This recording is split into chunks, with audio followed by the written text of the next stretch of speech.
ಹಿಂದೆಂದಿನಂತೆ YouTube ಚಾನಲ್ಗೆ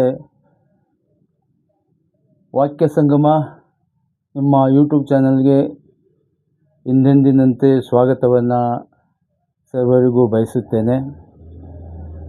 ನಾವು ಹಿಂದಿನ ಲೆಸನ್ಸಲ್ಲಿ ಅಂದರೆ ಪಾಠ ಮಾಡುವಲ್ಲಿ ವಾಕ್ಯ ರಚನೆ ಸಂಬಂಧವಾಗಿ ಅನೇಕ ವಿಚಾರಗಳನ್ನ ನಾನು ಮುಂದಿಟ್ಟಿದ್ದೆ. ಅದರಲ್ಲಿ ಫಸ್ಟ್ ಆಫ್ ಆಲ್ ನಾವು ತಗೋಬೇಕಾಗಿರೋದೇ ಪಾರ್ಟ್ ಆಫ್ ಸ್ಪೀಚ್. ಅದರಲ್ಲಿ ಎಲ್ಲ ಶಬ್ದಗಳನ್ನ ನಾವು ಮನಗೊಂಡಾಗ ಅರ್ಥೈಸ್ಕೊಂಡಾಗ ವಾಕ್ಯ ರಚನೆಯನ್ನು ಸುಲಭವಾಗಿ ಮಾಡಬಹುದು ಎಂಬ ವಿಚಾರವಾಗಿ ತಮಗೆ ಮೊದಲೇ ನಾನು ಎಕ್ಸ್ಪ್ರೆಸ್ ಮಾಡಿದ್ದೆ.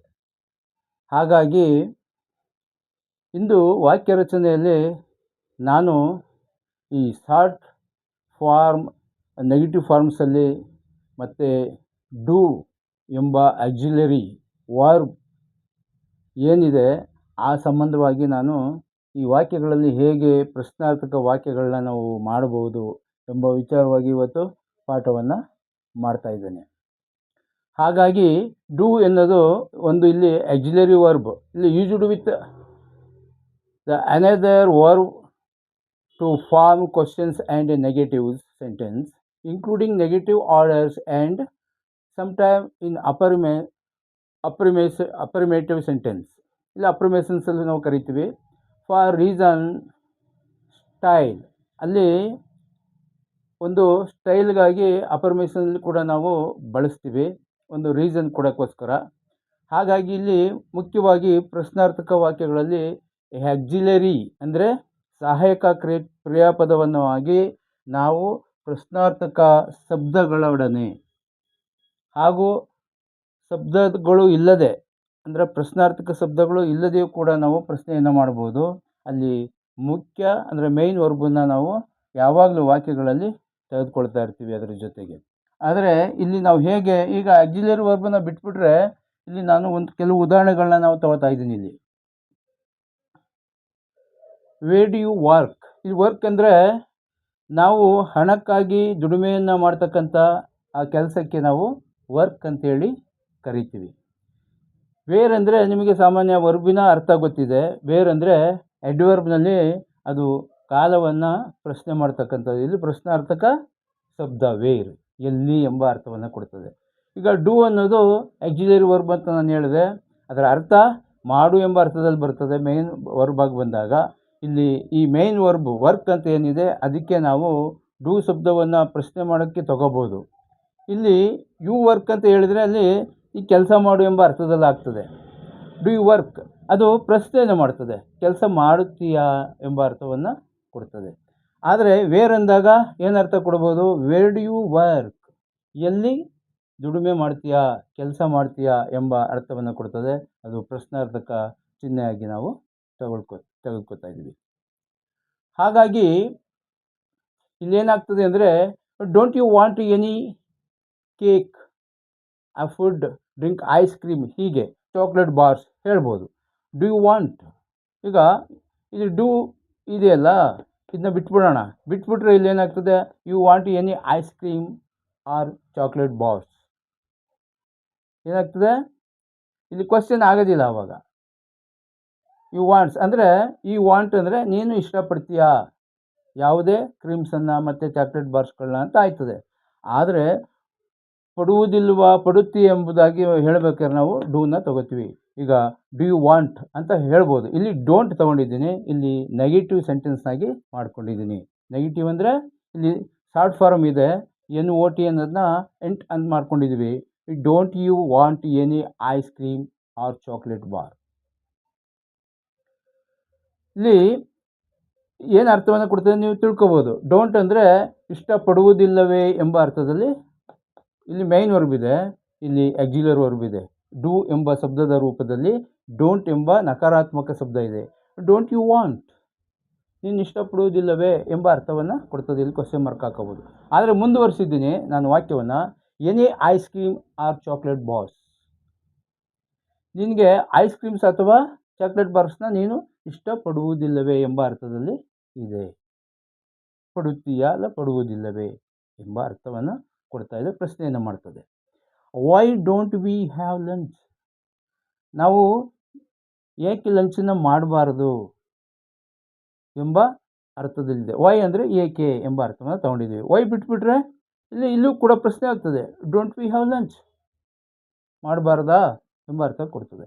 ವೈ ಅಂದರೆ ಯಾಕೆ ಮಾಡಬಾರ್ದು ಎಂಬ ಅರ್ಥವನ್ನು ಕೊಡ್ತಾ ಇದೆ.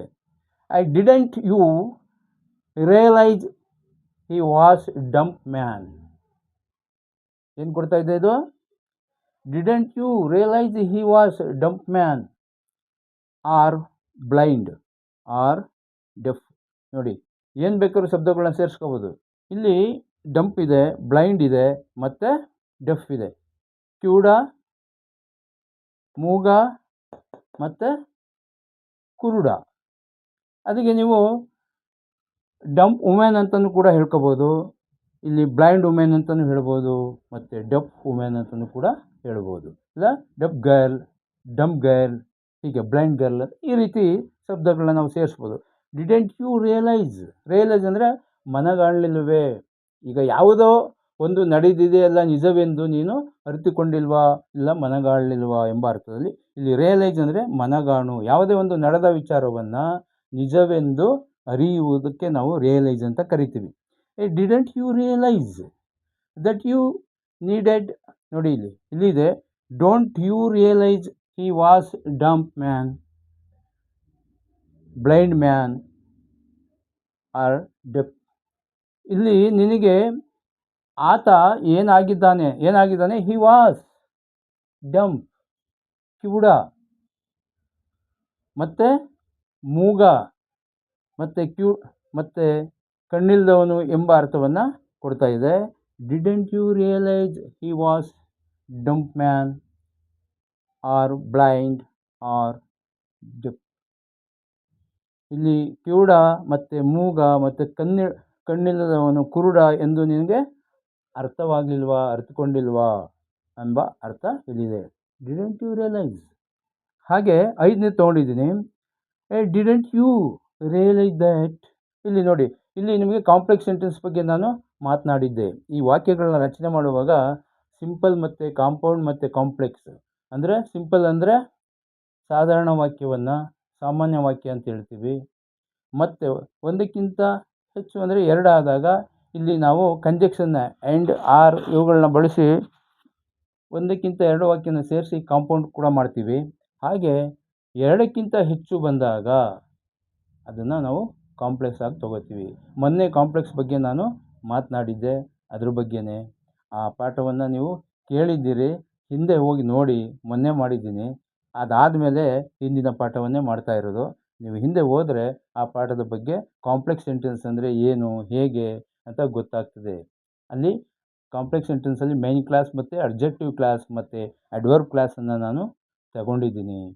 ಹಾಗಾಗಿ ಇಲ್ಲಿ ನಾವು ಸಿಂಪಲ್ ವಾಕ್ಯದಲ್ಲಿ ಪ್ರಶ್ನೆ ಮಾಡ್ತಾ ಇದ್ದೀವಿ, where do you work, don't you want any ice cream or chocolate bars, why didn't we have lunch, didn't you realise he was dumb man or blind man or deaf man. ಹೀಗೆ ನಾವು ಮಾತನಾಡ್ಬೋದು. ಹೀಗೆ ಮಾತನಾಡೋ ಅಭ್ಯಾಸವನ್ನು ಹೆಚ್ಚು ಮಾಡ್ತಾ ಇದ್ದರೆ ಅದು speed ಬಂದು ನೀವು ಈಗ ಇಂಗ್ಲೆಂಡ್ ಇರ್ಬೋದು, ಇಲ್ಲ ಅಮೇರಿಕಾ ಇರ್ಬೋದು, ಇನ್ನಿತರ ಯಾವುದೇ ದೇಶದ ಜನ ಮಾತಾಡುವ ರೀತಿಯಲ್ಲಿ ನಾವು ಕೂಡ ಪ್ರೊನೌನ್ಸಿಯೇಷನ್ನ ಮಾಡ್ಬೋದು. ಪ್ರೊನೌನ್ಸಿಯೇಷನ್ನು ವ್ಯತ್ಯಾಸವಾಗಿರುತ್ತೆ, ಅಲ್ಲಿಯ ಹವಾಮಾನ ಗುಣಕ್ಕೆ ಅವರು ಮಾತನಾಡುವ ರೀತಿಯಾಗಿ ಇರ್ತದೆ ಹೊರತು ಆ ವರ್ಡ್ಸ್ಗಳೆಲ್ಲ ಅದೇ ಆಗಿರ್ತದೆ, ಮತ್ತು ಸ್ಪೆಲ್ಲಿಂಗು ಕೂಡ ಅದೇ ಆಗಿರ್ತದೆ. ಕೆಲವು ಅಮೇರಿಕಾ ಮತ್ತು US ಮತ್ತು UK ಸ್ವಲ್ಪ ವ್ಯತ್ಯಾಸ ಇದೆ ಸ್ಪೆಲ್ಲಿಂಗ್ ಬರೆಯುವಾಗ ಅಷ್ಟೇ. ಅದನ್ನು ಅನಂತರ ಮಾತಾಡೋಣ. ನೆಕ್ಸ್ಟು ಇವಾಗ 5ನೇ ವಾಕ್ಯವನ್ನು ನಾನು ಮಾಡ್ತಾ ಇದ್ದೆ. Didn't you realise that you needed to bring book or money etcetera anything also. 6ನೇ ವಾಕ್ಯವನ್ನು ತಗೊಂಡಿದ್ದೀನಿ. ಇಲ್ಲಿ ಇದನ್ನು ಅರ್ಥೈಸ್ತೀನಿ. Didn't you realise that you needed to bring ಬುಕ್ಕನ್ನು ತರಬೇಕಾದದ್ದನ್ನು ನೀನು ಮನಗಾಣಲಿಲ್ವಾ, ಅರ್ತಿರ್ಲಿಲ್ವಾ ಎಂಬ ಅರ್ಥವನ್ನು ಇಲ್ಲಿ ತಗೊಂಡಿದ್ವಿ. ಇಲ್ಲಿ ಡು ಅನ್ನೋದು ವರ್ತಮಾನವನ್ನು ತಿಳಿಸ್ತದೆ, ಡಸ್ ಕೂಡ ವರ್ತಮಾನವನ್ನು ತಿಳಿಸ್ತದೆ. ಇಲ್ಲಿ ಡಿಡ್ ಭೂತಕಾಲವನ್ನು ತಿಳಿಸ್ತದೆ.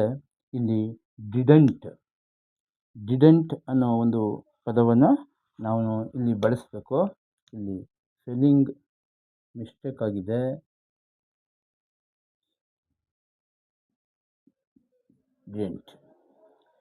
Didn't you realise that you needed to bring book. ನಿಮಗೆ ಪುಸ್ತಕವನ್ನು ತರುವುದು ನಿಮಗೆ ನೆನಪಿರಲಿಲ್ಲವೇ, ಅಂದರೆ ಅರಿವಾಗಿರಲಿಲ್ವೇ, ಮನಗಂಡಿರಲಿಲ್ಲವೇ ಎಂಬ ಅರ್ಥವನ್ನು ಕೊಡ್ತಾ ಇದೆ ಅದು. ಈಗ ಡಸಂಟ್ ತಗೊಂಡಿದ್ದೀನಿ ಇಲ್ಲಿ. ಈಗ ಯಾವುದೇ ಮೂರನೇ ವ್ಯಕ್ತಿ ಬಂದಾಗ ಡಸ್ ಎಂಬ ಪದವನ್ನು ನಾವು ತಗೋತೀವಿ ವರ್ತಮಾನ ಮಾಡುವಾಗ. ಇಲ್ಲಿ ಡಸಂಟ್, ಇಲ್ಲಿ ನಾನು ಶಾರ್ಟ್ ಫಾರಮಲ್ಲಿ ನಾಟನ್ನು ಮಾಡ್ಕೊಂಡಿದ್ದೀನಿ. Doesn't Rohit look old. ಯಾವ ವ್ಯಕ್ತಿ ಮೂರನೇ ವ್ಯಕ್ತಿ ಇದನ್ನು ಥರ್ಡ್ ಪರ್ಸನ್ ರೋಹಿತ್ ಅನ್ನೋನು, ಅವನು ನಮಗೆ ಏನು ಅನಿಸ್ತಾ ಇದ್ದಾನೆ ಅಂದರೆ ಅವನು ಹಿರಿಯವನಂತೆ ಕಾಣಿಸುತ್ತಿಲ್ಲ, ಅಂದರೆ ವಯಸ್ಸಾದವನಂತೆ ಅನಿಸೋದಿಲ್ಲ ಎಂಬ ಅರ್ಥದಲ್ಲಿ ಈ ವಾಕ್ಯಗಳು ಇದೆ. ಇಲ್ಲಿ ನಾವು ವಾಕ್ಯವನ್ನು, ನಾನು ಆವಾಗಲೇ ಹೇಳಿದೆ, ವಾಕ್ಯ ಮಾಡಬೇಕಾದ್ರೆ ಆಕ್ಸಿಲರಿ ವರ್ಬ್ಸನ್ನು ನಾವು ಬಳಸಿ, ಅಂದರೆ ಯಾವುದೇ ಆಕ್ಸಿಲರಿ ವರ್ಬ್ಸ್ ಬಿ ಫಾರ್ಮ್ಲಿ, ಇಲ್ಲಿ ಟು ಬಿ ಫಾರ್ಮ್ ಯಾವುದೇ ಕ್ರಿಯಾಪದಗಳ ಜೊತೆ ನಾವು ಬಿ ಫಾರ್ಮ್ಲಿ ಇರ್ತಕ್ಕಂಥ ಆಕ್ಸಿಲರಿ ವರ್ಬ್ ಯಾವುದು, am, is, was, are, were, ಹೀಗೆ ಅನೇಕ ಶಬ್ದಗಳನ್ನ ಈ ಆಕ್ಸಿಲರಿ ವರ್ಬ್ಸನ್ನು ನಾವು ವಾಕ್ಯದಲ್ಲಿ ಬಳಸ್ಬೋದು ಪ್ರಶ್ನೆ ಮಾಡುವಾಗ. ಹಾಗಾಗಿ ಅಲ್ಲಿ ಇನ್ಫಾರ್ಮನ್ನು ಕೇಳ್ತದೆ ಆ ವರ್ಬ್ಸ್ ಎಲ್ಲ. ಇಲ್ಲಿ ಡೂ ಎಂಬ ಆಕ್ಸಿಲರೀಸನ್ನ ನಾನು ತಗೊಂಡಿದ್ದೀನಿ. ಈ ಆಕ್ಸಿಲರಿ ವರ್ಬ್ ಏನಾಗ್ತದೆ ಇಲ್ಲಿ ಉಪಯೋಗಿಸ್ಕೊಂಡಿದ್ದೀನಿ, ಅದು ಇಲ್ಲಿ ನಕಾರಾತ್ಮಕ ಬಳಸುವಾಗ ಡೂಗೆ NOTಯನ್ನು ಹಾಕಿ ಡು ನಾಟ್ ಎಂಬ ಶಬ್ದವನ್ನು ಶಾರ್ಟ್ ಫಾರ್ಮಲ್ಲಿ ಡೋಂಟ್ ಮಾಡ್ಕೊಂಡಿದ್ವಿ ಅಷ್ಟೇ. ಹಾಗಾಗಿ ಇಲ್ಲಿ ಎಲ್ಲ ಪ್ರಶ್ನೆ ಮಾಡ್ತಕ್ಕಂಥ ಪ್ರಶ್ನಾರ್ಥಕ ಶಬ್ದಗಳಾದ ವೇರ್, ವೈ, ವೆನ್ ಎಲ್ಲ ಕಡೆ ಬಳಸ್ಬೋದು ಈ ಡೂ ಜೊತೆಯಲ್ಲಿ. ಹಾಗಾಗಿ ಇಂದಿನ ಪಾಠವನ್ನು ನಾನು ಹೇಳಿ ಮುಗಿಸ್ತಾ ಇದ್ದೀನಿ. ಎಂದಿನಂತೆ ಧನ್ಯವಾದಗಳು. ಚೆನ್ನಾಗಿ ಅಭ್ಯಾಸ ಮಾಡಿ ನೀವುಗಳು ಇದನ್ನು ಅರ್ಥ ಮಾಡ್ಕೋಬೇಕು ಅಂತೇಳಿ ಹೇಳ್ತಾ ಇದ್ದೀನಿ. ಅಭ್ಯಾಸವನ್ನು ಮಾಡಿ ನೀವು ಚೆನ್ನಾಗಿ, ಆಯ್ತಲ್ಲ. ಹಾಗಾಗಿ ಎಂದಿನಂತೆ ಅಭ್ಯಾಸ ಮಾಡಿ. ಹಿಂದಿನ